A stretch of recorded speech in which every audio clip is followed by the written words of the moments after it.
Good morning, students. In previous class, we have discussed uh, related to the reality of social responsibility. Now, come to the next topic, that is social responsibility towards different interest groups.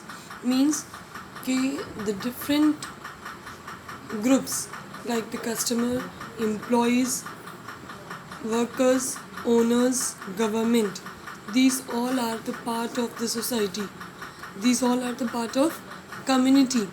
So what's the social responsibility of a business or a businessman towards these different interest groups, towards these different society members?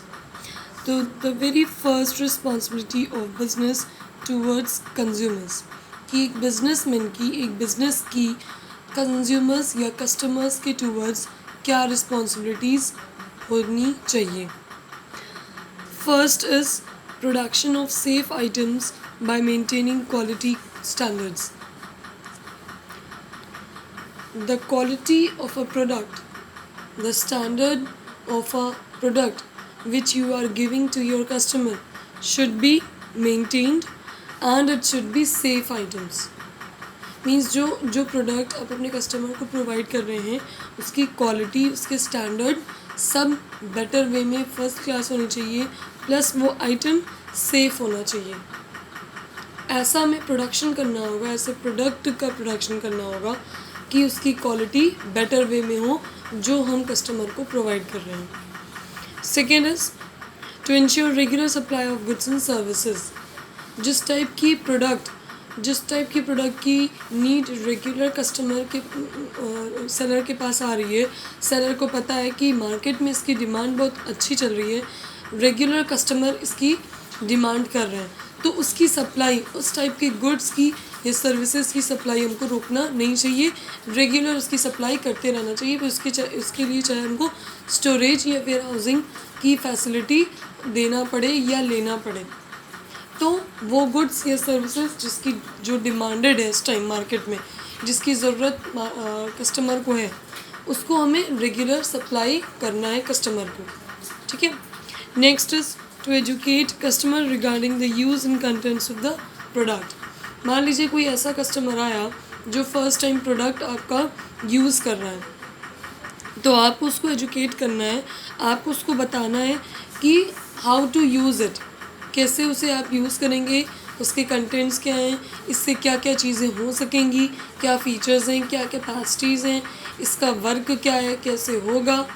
Okay, all these things, all the contents and instruction to use, ये सारी knowledge आपको customer को, new customer अगर है उसको नहीं पता है तो वो आपको देना होगा. ये है आपकी responsibility. Next is being truthful in advertising. Truthful in advertising भी कई बार ऐसा देखा गया है कि प्रोडक्ट में एडवर्टाइजमेंट के टाइम पे जो दिखाया जाता है एक्चुअल में वो चीज़ नहीं होती है. तो जो एडवर्टाइजमेंट में जिस फीचर्स को, जिस चीज़ को आप हाईलाइट कर रहे हैं और जो चीज़ें एडवर्टाइजमेंट में दिखा रहे हैं कि ऐसा होता है, सर्फ एक्सेल में अगर इतने दाग भी लग जाएं तो ये दाग इसमें छूट जाएंगे, तो वो चीज़ होना चाहिए. एडवर्टाइजमेंट ट्रूथफुल होना चाहिए. Next is to follow fair trade practices. Fair trade practices कहने का मतलब यहाँ पर है एडल्ट्रेशन, मिलावट आपके ट्रेड में या किसी भी सामानों में नहीं होना चाहिए.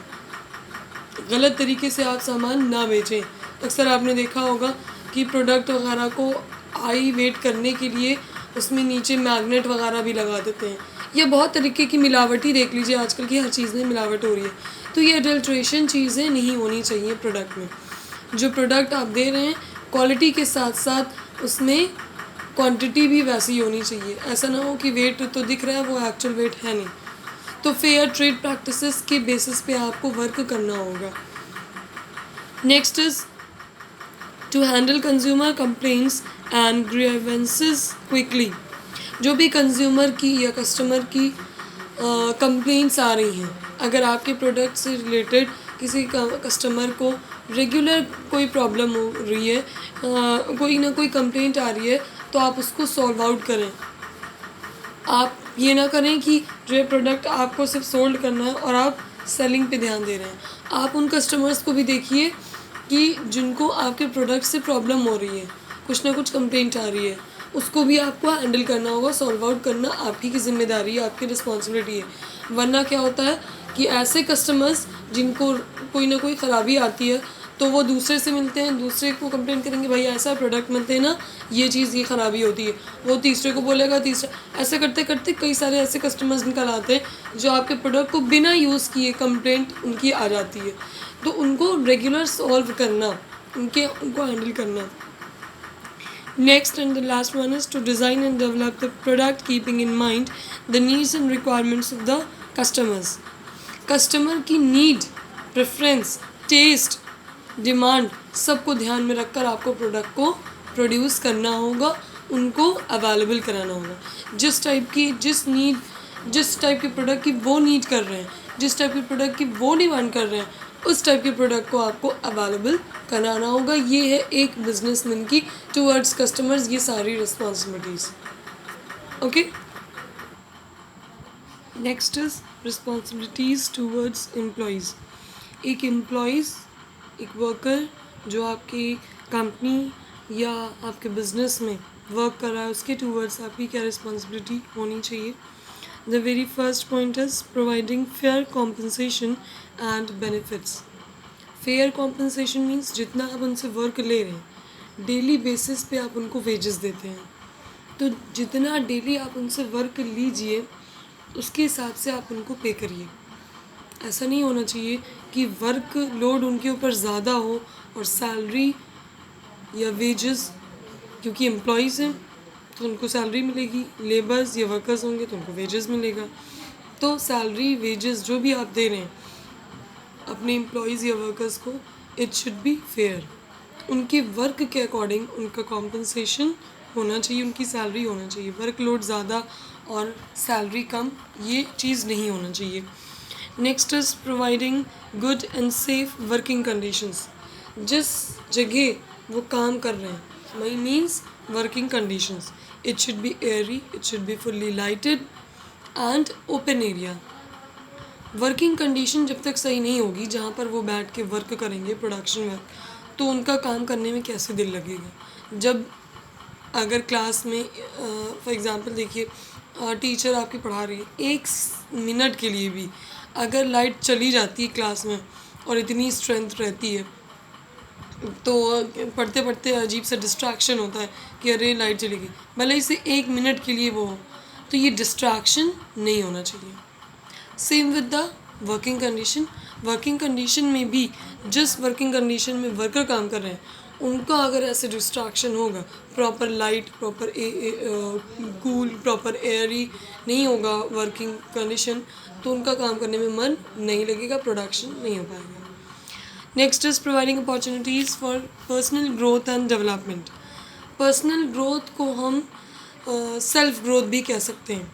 सेल्फ ग्रोथ मीन्स कि अपना खुद का personal, emotional, spiritual, social, mental, ये सब चीज़ों का एक साथ ग्रोथ जब होता है तब हम उसे कहते हैं पर्सनल या self growth and development.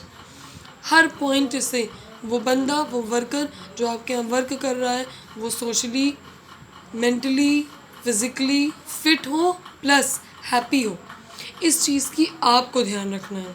Proper counselling दीजिए, प्रॉपर एक पर्सनल इंडिविजुअली आप उनसे पूछिए कि are you happy with the work, are you happy with the wages. Properly उनको इंसेंटिव्स दीजिए, प्रॉपर टाइम पे उनको सैलरी दीजिए, और उनकी फैमिली और उनकी जितने भी स्पाउस वगैरह हैं उनकी भी आप अगर ख्याल रखेंगे और उनको भी लेकर साथ में चलेंगे तो कहीं ना कहीं वर्कर भी खुश ही होगा, और जब वो हैप्पी होगा तो प्रोडक्शन भी अच्छा होगा। तो पर्सनल ग्रोथ में स्पिरिचुअल, मेंटल, सोशल, हर पॉइंट एक सेल्फ ग्रोथ के लिए जो जो चीज़ें भी चाहिए वो चीज़ें, वो डेवलपमेंट होना चाहिए। इसकी जिम्मेदारी बिजनेसमैन की होती है। Next is to develop a sense of belongingness.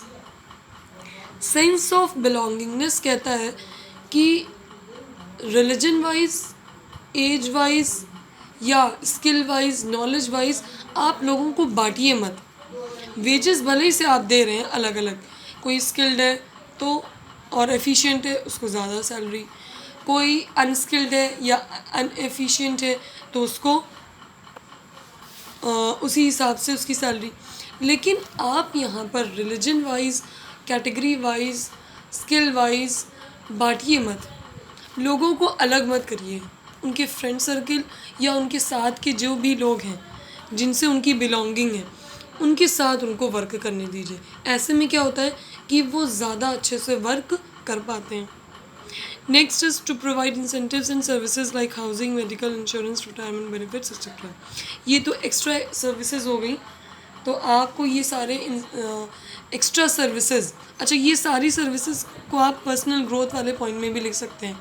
क्यों? क्योंकि पर्सनल ग्रोथ के पॉइंट्स हैं कि जब उनको प्रॉपरली इंसेंटिव्स मिलेगा रहने के लिए, अगर कोई वर्कर है उनको आप हाउस दीजिए, जहाँ पर वर्क चल रहा है उसके साइड पे उनको रहने के लिए घर मिल जाए, मेडिकल फैसिलिटी दीजिए, इंश्योरेंस उनको करवाइए। क्यों? क्योंकि they are the part of your business. अगर उनको कुछ हुआ तो आपका बिजनेस का लॉस होगा ही होगा। Properly time to time motivate करते रहिए, इसके लिए उनको रिवॉर्ड दीजिए, अवार्ड दीजिए, रिटायरमेंट बेनिफिट्स मीन्स पेंशन अगर हो सके तो ये सारी सर्विसेज उनको प्रोवाइड करिए। देखिए कहने का मतलब है ऑल टोटल जब वर्कर खुश रहेगा, एम्प्लॉयज़ खुश रहेंगे तो आपका प्रोडक्शन वर्क अच्छा होगा। इसी के लिए ये सारी सर्विसेज हम दे रहे हैं। मेडिकल सर्विस दे दीजिए, इंश्योरेंस फ्री इंश्योरेंस सर्विस दीजिए, फ्री मेडिकल चेकअप दीजिए, हाउसिंग दीजिए, फूड की आप फैसिलिटी दे सकते हैं, पेंशन की दे सकते हैं, इंसेंटिव्स दीजिए, मोटिवेट करने के लिए रिवॉर्ड और अवार्ड दीजिए ताकि वो खुश रहें। इससे उनका पर्सनल ग्रोथ भी होगा और उनका काम करने में मन भी लगेगा। तो ये रिस्पॉन्सिबिलिटी होती है बिजनेसमैन की टूवर्ड्स देयर एम्प्लॉयज़ और वर्कर्स। ओके।